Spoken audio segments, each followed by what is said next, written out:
एक बार भी आपको ख्याल नहीं आया कि आपके बिना इतने साल हमने कैसे बिताए?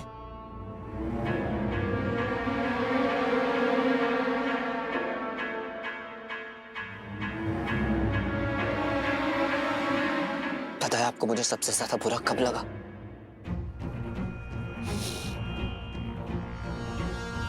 कि आपने मां के बारे में एक बार भी नहीं पूछा।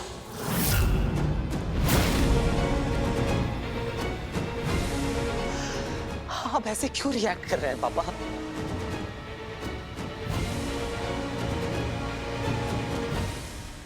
आपको क्या हो गया है पापा? आप मुझे बताइए तो पापा, आप ऐसे क्यों बिहेव कर रहे हैं? इतना स्ट्रेंज बिहेव क्यों पापा?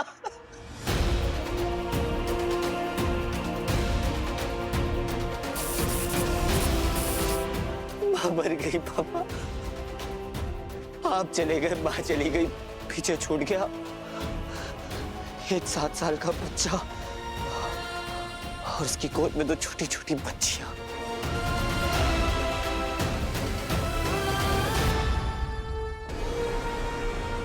बेकार की कहानियां सुनाकर ये मेरा वक्त क्यों बर्बाद कर रहा है?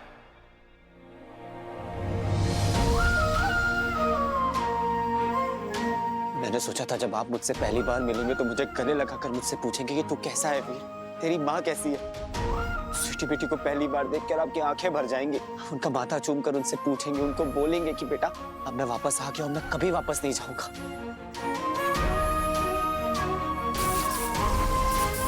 बस इतनी उम्मीद थी कि जब पापा मिलेंगे तो जोर से गले लगाकर कहेंगे कि अब सब कुछ ठीक हो जाएगा वीर, पापा वापस आ गए।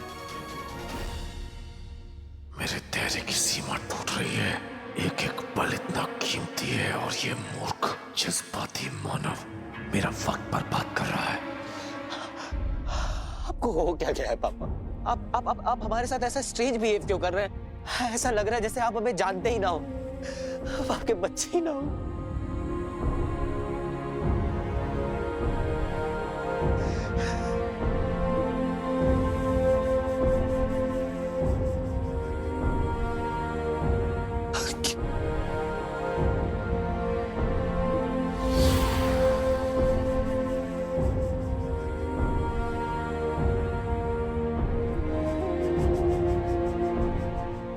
वक्त बर्बाद कर रहा है मानव।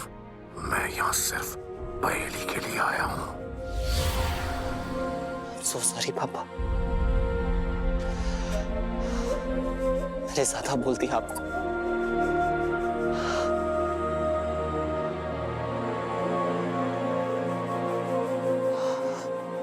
आप मुझसे कुछ छिपा रहे हैं ना पापा? क्या छिपा रहे हैं आप पापा मुझसे? बताइए ना पापा, क्या छिपा रहे हैं मुझसे? आप किसी खतरे में हैं पापा? मुझे बताइए तो पापा, क्या हो रहा है आपके साथ? क्यों आप भागते फिर रहे? कौन है आपके पीछे पापा? प्लीज मुझे बताइए।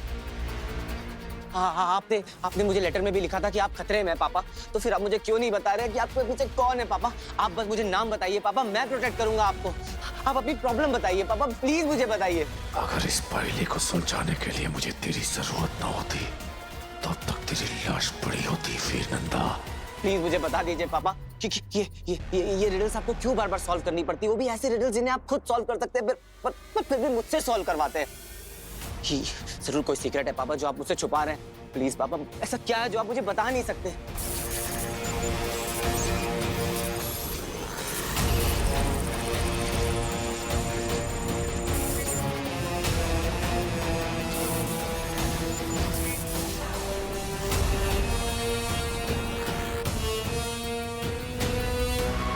सब कुछ भूल चुका हूं।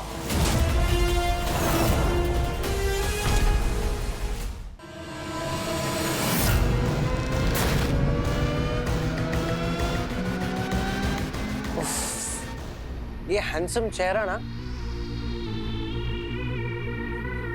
देखा देखा सा लग रहा है।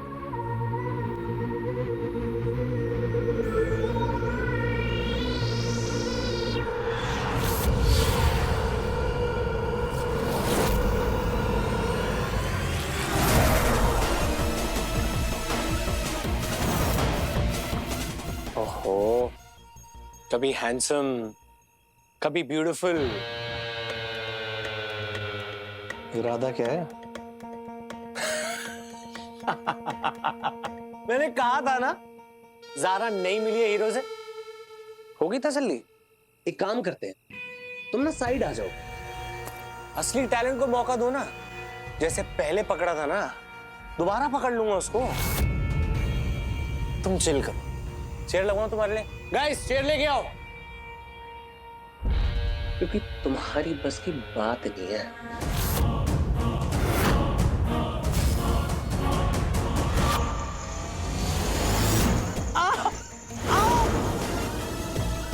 क्या कहा तूने मानव? सॉरी, मेरा मतलब था कि तुम अलोमा उस छोटी सी हीरो के लिए टाइम थोड़ा वेस्ट करोगी। कहाँ जा रही है?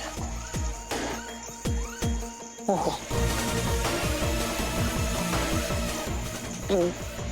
बहुत सॉफ्ट है, कोमल, तुम्हारे दिल की तरह।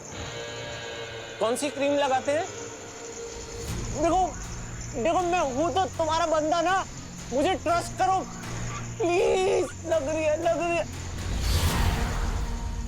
औकात से ज्यादा बात और जरूरत से ज्यादा कॉन्फिडेंस सेहत के लिए हानिकारक होता है। हीरो को ढूंढो। सिर्फ ढूंढूंगा नहीं, अधमरा करके तुम्हारे सामने ले आऊंगा। लॉन्ग लिव अलोमा, तुम्हारे लिए।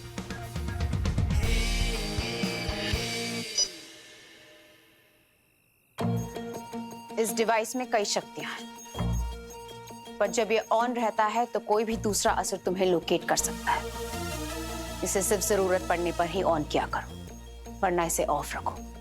अगर किसी दूसरे असर ने तुम्हें इसके सिग्नल्स के जरिए ट्रेस कर लिया तो तुम्हें उसी वक्त खत्म कर देगा और अपनी लंबी जबान चलाने का वक्त भी नहीं देगा।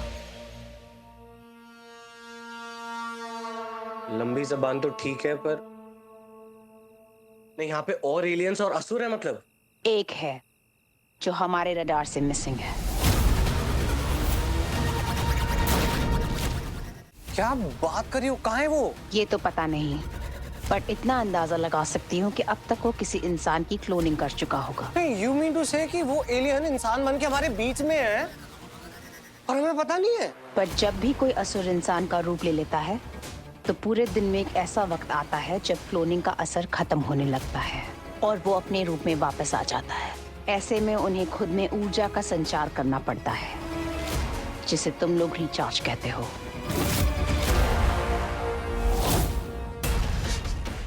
सब भूल गए मतलब? मुझे कुछ याद नहीं। मेरी याददाश्त चली गई है।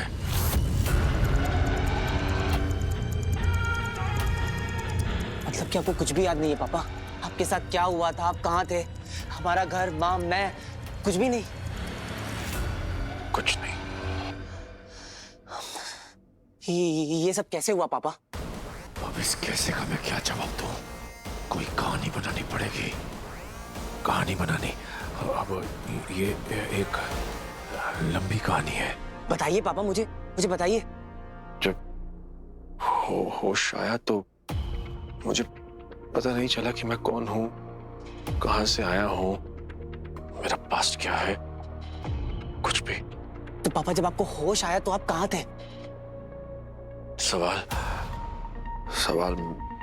मैंने भी किए अपने आप से, पर जब कोशिश कीजिए पापा, याद करने की कोशिश कीजिए।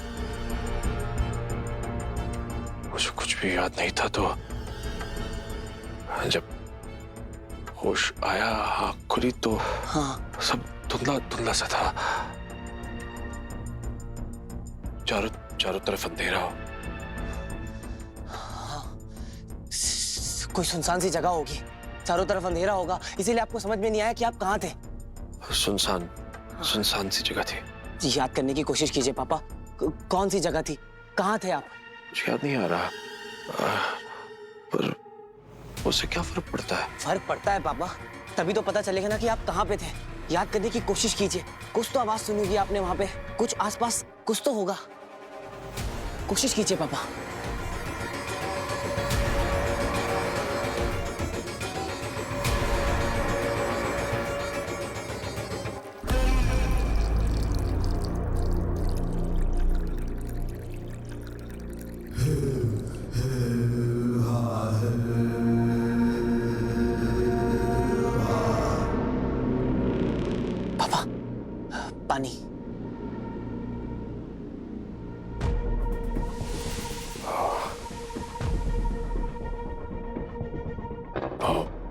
पानी की आवाज थी वहां।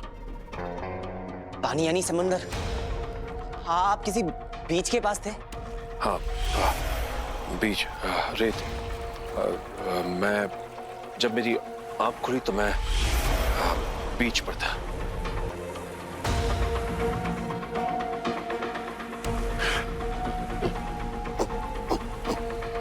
कौन सा बीच पापा? दाना पानी, वर्सोवा बीच, अक्सा बीच, जूहू चौपाटी, कौन सा? जूहू चौपाटी।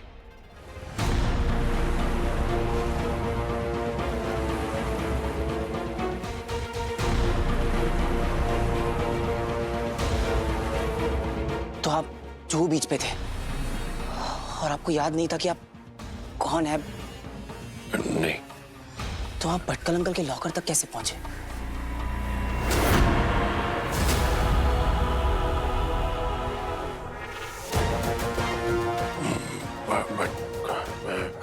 हाँ हाँ पापा, याद करने की कोशिश कीजिए।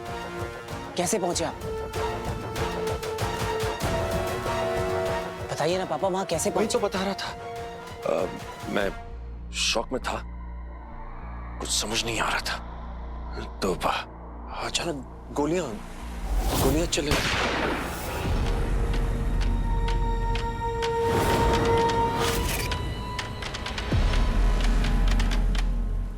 वो लोग चार लोग थे। काले नकाबपोश मेरे पीछे भागने लगे और मैं भागता चला गया।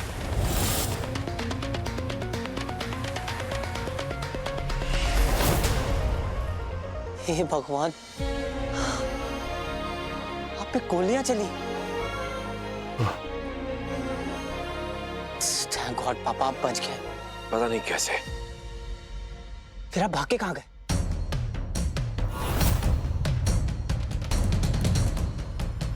फिर मेरे पीछे थे तो मैं हाँ पापा। भागता चला गया।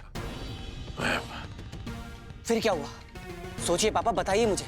सोचने दो।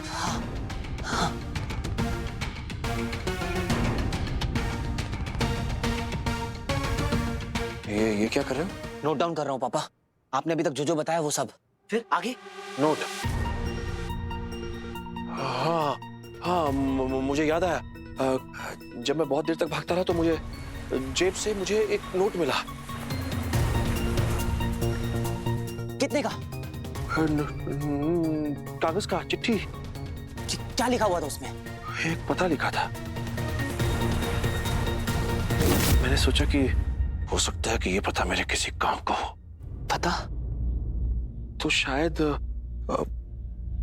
मुझे कुछ मेरे बारे में पता चल जाए। तो वहां पहुंचकर लोग मुझे अमल नंदा कहकर बुलाने लगे। तो मुझे पता चला कि मेरा नाम अमल नंदा है। फिर उन्होंने एक संदूक मुझे दे दिया और कहा कि ये भटकल ने आपके लिए छोड़ा है। तो मैं वो संदूक लेकर वहां से चला गया। ये तो पहले से खुला हुआ है।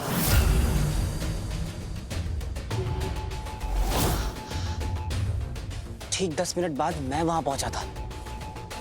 तभी मैंने आपको पहली बार सीसीटीवी फुटेज में देखा था।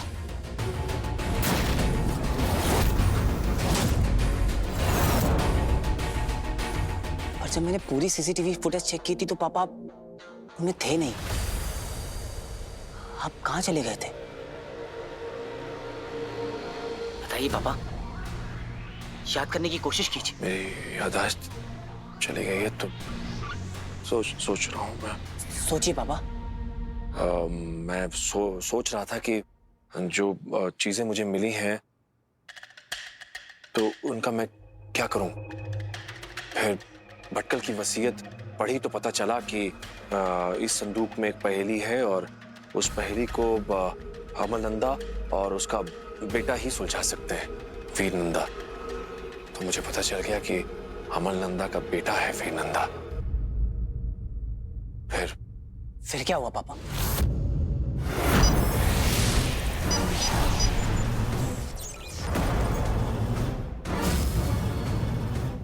अब इस मूर्ख ने मेरी कहानी पूरी तरह से मान ली है।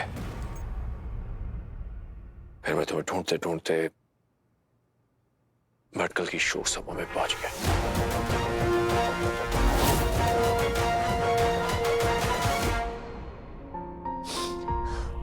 मुझे यकीन था पापा कि आप वहां आएंगे, और मुझे तो आपकी प्रेजेंस का भी एहसास हो रहा था। ऐसा लग रहा था कि आप मेरे आसपास ही वहीं कहीं हैं। पापा पर आप मुझसे मिलने क्यों नहीं आए? बताइए पापा। क्योंकि मैं नहीं जानता था कि कौन है वीर नंदा, कैसा दिखता है। अब इतने साल हो गए, 15 साल। तो 15 सालों में तो तुम इंसानों के चेहरे बदल जाते हैं।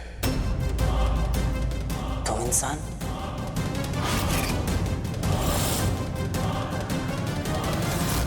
हम इंसान इतने सालों के बाद अलग दिखाई देने लगते हैं। बाद में वहां शोक सभा में मुझे पता चल गया था कि तुम ही वीर नंदा हो। वीर?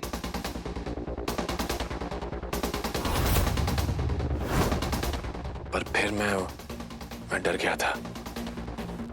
मुझे लगा कि जो लोग मेरे पीछे हैं वो लोग भी वहां मौजूद ना हो, तो मैं वहां से चला गया तुमसे मिले बिना।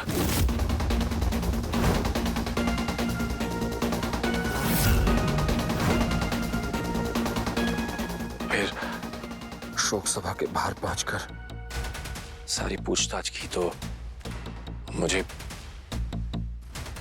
हमारे उस घर के बारे में पता चला। मैंने तुमसे मिलने के लिए चिट्ठी और क्लू छोड़ा था।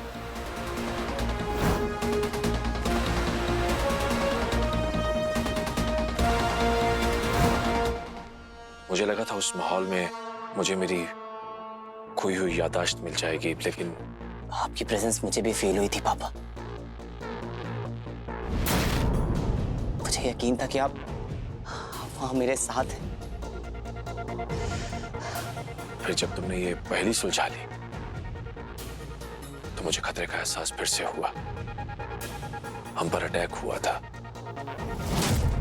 और मजबूरन मुझे तुम्हें तुम्हारे घर के बाहर छोड़ना पड़ा। और फिर वीर, उस पहेली में मुझे ये पहेली मिली। वसीयत के मुताबिक इसे वीर नंदा ही सुलझा सकता है, क्योंकि मेरी याददाश्त तो इसलिए मैंने फिर से चिट्ठी लिखी और तुम्हें उस गली में मिलने के लिए कहा। रात 9 बजे मैं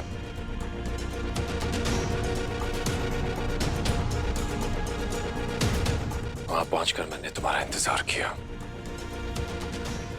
पर तुम आए नहीं। तो मैंने सोचा कि मैं या खुद तुमसे आकर मिलूं। बस इतना ही याद है मुझे वीर बेटा। लो,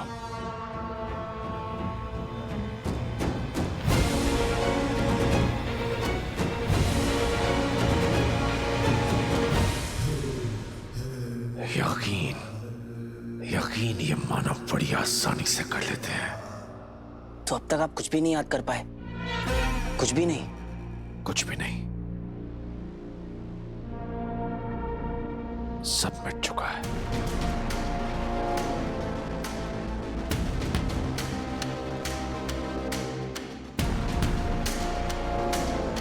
इसका मतलब है कि आपको अपने सीक्रेट प्रोजेक्ट के बारे में भी कुछ याद नहीं है? कौन सा प्रोजेक्ट? Project ring.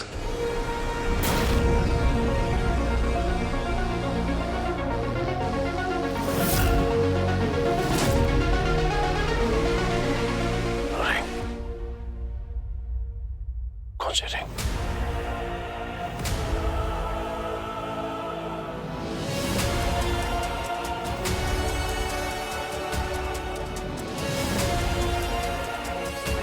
किस रिंग प्रोजेक्ट की बात कर रहे हो तुम? बताओ,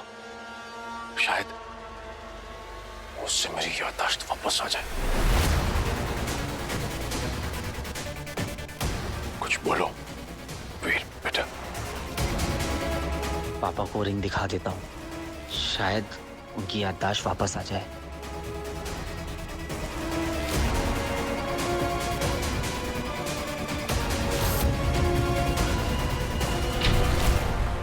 अभी आप आराम कीजिए, आपको कुछ भी चाहिए होगा तो मुझे झट से आवाज दीजिएगा, मैं फट से वापस आ जाऊंगा। मुझे नहीं रहना इन भावुक और मूर्ख व्यक्तियों के बीच। बहुत कम समय बचा है, इससे पहले कि मैं अपने वास्तविक रूप में आ जाऊं, अपने अंदर ऊर्जा का संचार करना होगा।